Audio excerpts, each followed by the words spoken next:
జై వారాహి మాత. Welcome to my channel Kalyan Sai talks. ఈరోజు మన వీడియోలో అప్పులో బాధల నుండి విముక్తి అనేది మీకు కలగాలి అంటే ఒక చిన్న పరిహారము అనేది ఉందండి.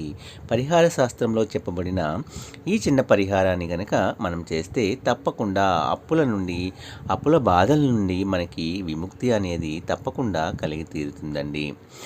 అయితే మనకు కావాల్సిందల్లా దీనికి ఒక తెల్ల క్లాత్ కానీ లేదా పసుపచ్చ క్లాత్ కానీ తీసుకోండి. ఆ పసుపచ్చ క్లాత్ని తీసుకొని దాంట్లో మీరు 7 పసుపు ముద్దలు పెట్టి, పసుపు ముద్దలు అనమాట, మీరు పసుపుని తడితో కలిపి ముద్దల కింద చేసి 7 పసుపు ముద్దలు తీసుకోండి. అవి ఆ పసుపు ఉన్న గుడ్డలో పెట్టాలి. ఒకవేళ పసుపు గుడ్డ మీ దగ్గర లేకపోతే వైట్ కలర్ కర్చీఫ్ అన్న తీసుకొని దాన్ని పసుపులో నానబెట్టి ఉంచేయండి. మీరు ఈ పరిహారము మంగళవారం కానీ, శుక్రవారం కానీ, ఆదివారం కానీ చేస్తే చాలా చక్కటి ఫలితాలు అనేవి వస్తాయండి. లేదా ఏ వారం చేసినా మనకి తప్పే లేదండి, ఏ రోజైనా మనము చేయవచ్చు. అయితే ముందుగా మనకి సంకల్పం అనేది గట్టిగా ఉండాలి. మన ఇష్టదైవాన్ని కంపల్సరీగా స్మరించుకొని మీకున్న అప్పుల బాధలన్నీ కూడా సంకల్పంగా తీరిపోవాలని చెప్పుకొని మీరు ఒక పసుపు గుడ్డలో ఈ విధంగా మనము పసుపుని నీళ్ళతో కలిపి 7 పసుపు ముద్దలు చేసి, ఆ పసుపు ముద్దలు అనేవి మీరు ఈ కర్చీఫ్లో కానీ, ఆ తెల్లటి గుడ్డని మనం పసుపుగా మార్చాం కదండి, లేదా పసుపు గుడ్డ ఉంటే మీ దగ్గర పసుపు గుడ్డలో చిన్న బెల్లం ముక్క కూడా దాంట్లో పెట్టి దాన్ని మూటలాగా కట్టి మీ ఇంట్లో ఉన్న ఇష్టదైవాన్ని దగ్గర పెట్టి ప్రార్థన చేసుకోండి.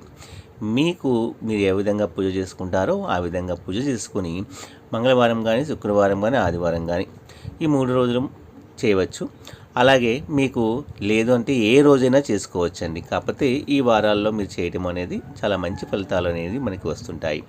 ఆ తర్వాత ఆ గుడ్డని తీసుకొని మీరు డబ్బు దాచే ప్రదేశంలో, బీరువా అయితే బీరువా కానీ, లేదా వ్యాపారం చేసే వాళ్ళైతే వాళ్ళ గల్లాపెట్టిలో కానీ, ఇది మనము ఈ విధంగా మూట కట్టిన దాన్ని మీరు 21 రోజులు అలాగే ఉంచేయండి. రోజు ధూపం వేస్తూ ఉంటాం కాబట్టి ఇంట్లో పూజ చేసుకున్నప్పుడు దీపం వెలిగించిన తర్వాత ధూపం వేస్తాం కదండి, ఆ ధూపాన్ని దానికి చూపిస్తే మంచిది. చూపెట్టకపోయినా మీరు రోజు చేయలేకపోతే అవసరం లేదండి. చేసేవాళ్ళైతే ఆ ధూపాన్ని కూడా ఆ గుడ్డకి మనము చూపిస్తూ ఉండాలి.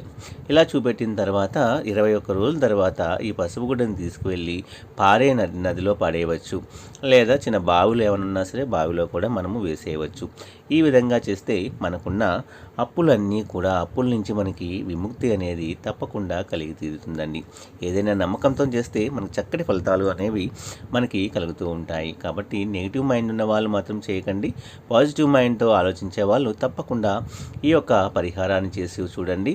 తప్పకుండా మీ యొక్క అప్పుల బాధల నుంచి మీరు విముక్తి అనేది తప్పకుండా కలుగుతుందండి. ఒక్కసారి నమ్మకంతో ప్రయత్నించి చూడండి. మీ జీవితంలో మంచి మంచి మిరాకిల్స్ అనేవి తప్పకుండా జరిగి తీరుతాయండి. నా వీడియోస్ కనుక మీ అందరికీ నచ్చినట్లయితే please like, share and subscribe and support my channel. జై వారాహి మాతా.